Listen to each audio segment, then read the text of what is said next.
അടുത്ത് താമസിക്കുന്നു, ജീവിക്കുന്നു. അപ്പം ഒരാൾക്കൊരു കുരു വന്നു കഴിയുമ്പോൾ തന്നെ ഏകദേശം 3 ദിവസമായി. ഈ 3 ദിവസമായിട്ട് പകരും. അപ്പം നമ്മൾ പ്രതിരോധമരുന്ന് കൊടുക്കുമ്പോൾ ആ വീട്ടിലുള്ളവർക്ക് സാധാരണഗതിയിൽ ഇതിന് ആക്ഷൻ കിട്ടാൻ സാധ്യത കുറവാണ്. ശരിയല്ലേ? കാരണം ഇത് ഇൻഫെക്ഷൻ ഉള്ളിൽ കയറി കഴിഞ്ഞാൽ വൈറസാണ്. ഉള്ളിൽ കയറി കഴിഞ്ഞാൽ ഒരു കാരണവശാലും വരാതിരിക്കില്ല, വരും. ഉള്ളിൽ കയറി കഴിഞ്ഞാൽ അല്ലെങ്കിൽ ആ ബിഗിനിങ് നമ്മൾ മെഡിസിൻ കൊടുക്കണം. പക്ഷെ അതിന് മിക്കവാറും ഡോക്ടേഴ്സിന് അവസരം കിട്ടാറില്ല. കാരണം ഏരിയയിൽ സ്പ്രെഡ് ചെയ്ത് കഴിഞ്ഞാണ് നമ്മൾ അറിയുന്നത്. പിന്നെ നമുക്ക് ചെയ്യാൻ പറ്റുന്നത് ആ ഒരു ഏരിയയിൽ നമുക്ക് മെഡിസിൻ കൊടുക്കാം, ആക്ഷൻ കിട്ടും. അത് ഹോമിയോപ്പതി അനുസരിച്ച് ജിനസ് എപ്പിഡമിക്കസ് എന്ന് പറയും. നമുക്കത് കണ്ടുപിടിക്കാൻ വെറുതെ കൊടുക്കാല്ല. നമുക്ക് പ്രതിരോധത്തിന് കുറേ മരുന്നുകളുണ്ട്. കാലാവസ്ഥ, അത് ആദ്യം വന്ന ആൾക്കാരുടെ രോഗലക്ഷണങ്ങൾ, അവരുടെ ശരീരപ്രകടനം ഒക്കെ നോക്കി നമ്മൾ വളരെ കണക്കൂട്ടി, എളുപ്പമല്ല, വളരെ കണക്കൂട്ടിയാണ് മെഡിസിൻ കണ്ടുപിടിക്കുന്നത്. എന്ന് പറഞ്ഞാൽ ഈ സീസണിൽ കൊടുക്കുന്ന മരുന്നായിരിക്കണമെന്നില്ല അടുത്ത സീസണിൽ കൊടുക്കുന്നത്. അപ്പോൾ അങ്ങനെയാണ് നമ്മൾ പ്രതിരോധ മരുന്ന് കൊടുക്കുന്നത്.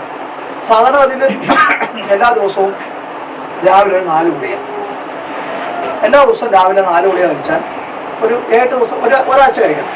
ഇത് വരില്ല സാധാരണ അതിൽ. ഇതേ മെഡിസിൻ്റെ ഗുണം ഇത് തന്നെയാണ് ഒരുപക്ഷെ മീസിൽസിനും എംപോക്സിനും ഒക്കെ നമുക്ക് കൊടുക്കാൻ പറ്റുന്ന മെഡിസിൻ. പനിക്കും ഉപയോഗിക്കുന്ന മെഡിസിനാണ്. അപ്പോൾ പ്രതിരോധ മരുന്നിൻ്റെ ഗുണം പ്രതിരോധം മാത്രമല്ല, പനി, ദേഹം വേദന തുടങ്ങിയ അസുഖങ്ങൾക്ക് ഇത് സഹായകമാവും. അതുകൊണ്ട് നമ്മൾ ചെയ്യേണ്ടത് സാധാരണഗതിയിൽ ഞാൻ പറയാറുണ്ട്, ഇതെല്ലാം നമ്മൾ ചികിത്സിക്കുന്ന കേസുകളാണ് കാലാകാലങ്ങളായി. ചിക്കൻ പോക്സ് എന്ന് പറയുമ്പോൾ നമ്മൾ ആദ്യമൊക്കെ ഒരു പേടിയുണ്ടായിരുന്നു. പക്ഷെ പേടിക്കേണ്ട കാര്യമില്ല.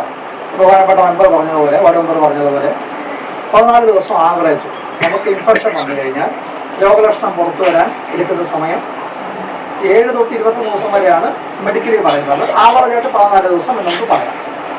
14 ദിവസം കൊണ്ട് വരാം, 21 വരെ നീണ്ടു പോവാം. അത് ഇൻക്യുബേഷൻ, അദ്ദേഹം പറഞ്ഞിട്ടുണ്ട്. ഇൻക്യുബേഷൻ ആദ്യമൊക്കെ പറഞ്ഞു കഴിഞ്ഞു, ഞാൻ അത് പറയില്ല.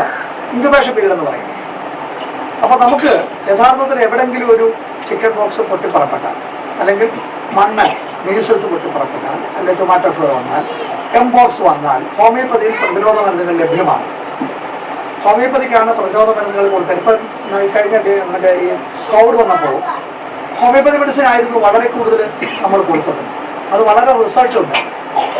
വർഷങ്ങൾക്ക് മുമ്പ് എൻസഫലൈറ്റിസ് വന്നപ്പോൾ, ബ്രെയിനിൽ ജാപ്പനീസ് എൻസഫലൈറ്റിസ് വന്നപ്പോഴും നമ്മുടെ മരുന്നാണ് പ്രിവെൻറ്റീവായിട്ട് കൊടുത്തത്. ചിക്കൻ പോക്സിൻ്റെ പ്രത്യേകത ഞാൻ പറഞ്ഞല്ലോ, അതായത് നമ്മുടെ ദേഹത്ത് കുരു വരുന്നതിന് 2 ദിവസം മുമ്പ് പകരും. നമ്മുടെ ദേഹത്ത് ഇത് പൊങ്ങുമ്പോഴേ നമുക്കറിയാൻ പറ്റുള്ളൂ ചിക്കൻ പോക്സ് ആണ്. അല്ലെങ്കിൽ സാധാരണ പനി പോലെ ദേഹം വേദനയും ഒക്കെ ഉണ്ടാവുള്ളൂ, ക്ഷീണം ഒക്കെ. ഈ പൊങ്ങുന്ന 2 ദിവസം മുമ്പേ പകർന്നു തുടങ്ങും. പൊങ്ങിക്കഴിഞ്ഞൊരു 4-5 ദിവസം കൂടെ പകരുള്ളൂ. എന്ന് പറഞ്ഞാൽ നമ്മുടെ അടുത്ത് രോഗികൾ വരുമ്പോൾ ഈ അസുഖം ഓൾറെഡി സ്പ്രെഡായി കഴിഞ്ഞു. ഒരു വീട്ടിലിപ്പോൾ അച്ഛനും അമ്മയും കുഞ്ഞുങ്ങളും നമ്മൾ ഒരു ശീലമാണ്. നമ്മൾ നേരത്തെ പലപ്പോഴും പല പ്രോഗ്രാമിലും കാണുകയും പങ്കെടുക്കുക ചെയ്യാം. ഈ ചിക്കൻ ബോക്സ് പോലെ തന്നെ ഈ സമയത്ത്, ഈ കാലാവസ്ഥയിൽ കുറേ അസുഖങ്ങളുണ്ട്. അതെല്ലാം ഓൾമോസ്റ്റ് വൈറസിൻ്റെ കാരണം കൊണ്ടുണ്ടാകുന്ന അസുഖങ്ങളാണ്. ചിക്കൻ ബോക്സ് പോലെ തന്നെ ഒരെണ്ണം മങ്കി പോക്സ്, എംപോക്സ് എന്ന ചുരുക്കത്തിൽ അറിയപ്പെടുന്നു. അതുകൊണ്ട് കേരളത്തിലുണ്ട്. ഇന്ത്യയിൽ തന്നെ ഒരുപക്ഷെ കേരളത്തിൽ ഉണ്ടായത് ഒരു പ്രത്യേകതയായിട്ടാണ് ഒരു കേസ്. അത് മറ്റേവരിലേക്ക് വരാൻ സാധ്യതയുണ്ട്. അതുപോലെ തന്നെ മുണ്ടിനേര്, മംസ് അഥവാ പൈലോട്ടിഡൈറ്റിസ് അതുണ്ട്. മീസിൽസ്, മണ്ണറ്റ് അതുണ്ട്. വൈറൽ ഫീവർ അല്ലെങ്കിൽ ഇൻഫ്ലുവൻസ അതുണ്ട്. ചുരുക്കത്തിൽ പിന്നെ തക്കാളിപ്പനി, ടൊമാറ്റോ ഫീവർ, ഇതെല്ലാം നമുക്ക് കേസുകൾ വരുന്നുണ്ട്. ഇതെല്ലാം ഞാനിപ്പോൾ ആക്ച്വലി ചികിത്സിച്ചുകൊണ്ടിരിക്കുകയാണ്. അതാണ് ഇത്ര ആദ്യം. ഞാൻ ഹോമിയോപ്പതി കോളേജിലെ പതോളജി HOD ആയിരുന്നു. റിട്ടയറായി, ജസ്റ്റ് റീസൺ റിട്ടയറായി. കൺസൾട്ടേഷൻ ഉണ്ട്, ഇവിടെയുണ്ട്. കരുനാഗപ്പള്ളി, എൻ്റെ നാട് കരുനാഗപ്പള്ളിയാണ്. ഞായറാഴ്ച കുട്ടി അവിടെയാണ്. വെറുതെ വേണ്ട കാര്യങ്ങളൊന്നുമില്ല. വല്ലതും ഉണ്ട് ഞാൻ അറിയിക്കാം. ഞാൻ ഒന്നും പറഞ്ഞില്ല. ഞാനിങ്ങോട്ട് നാട്ടിൽ പറഞ്ഞു, ചേട്ടാ ഇദ്ദേഹത്തിനെ എത്രയും പെട്ടെന്ന് മെഡിക്കോളെ കൊണ്ടുപോകണം. അത് തലച്ചോറിൽ ഇത് സംഭവിച്ചിട്ടുണ്ട്. പോലും മാറി നിൽക്കണം. എന്തായാലും ഇവിടെ വന്ന് ഒരു